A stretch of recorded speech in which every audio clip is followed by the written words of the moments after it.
wonderful it was in Egypt.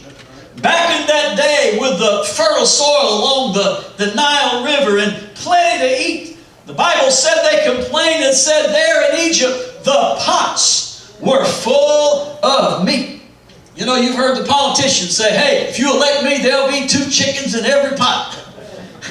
There was 2 chickens in every pot back in Egypt. They would just sit around and watch the meat cook and just couldn't hardly wait to dig in. Think about all the vegetables that were grown in that day. Oh, they ate good.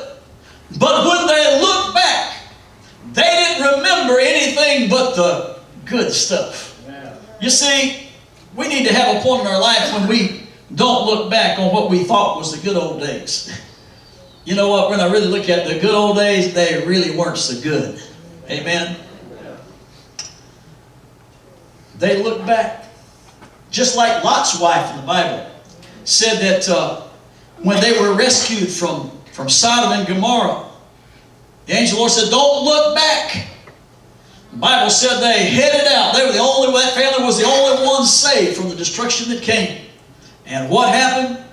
She turned around and had to look back. Amen. You see, in the desert, the heat will try you.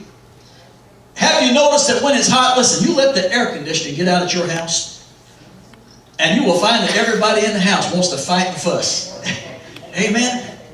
You wouldn't think air conditioning was such a big deal, but listen, living in Florida, you better have some air conditioning. I asked my father, I said, Dad, what was it like back in the 50s before you had air conditioning? I guess you didn't really think about the heat much in those days. And he said, son, I was raised in Tennessee.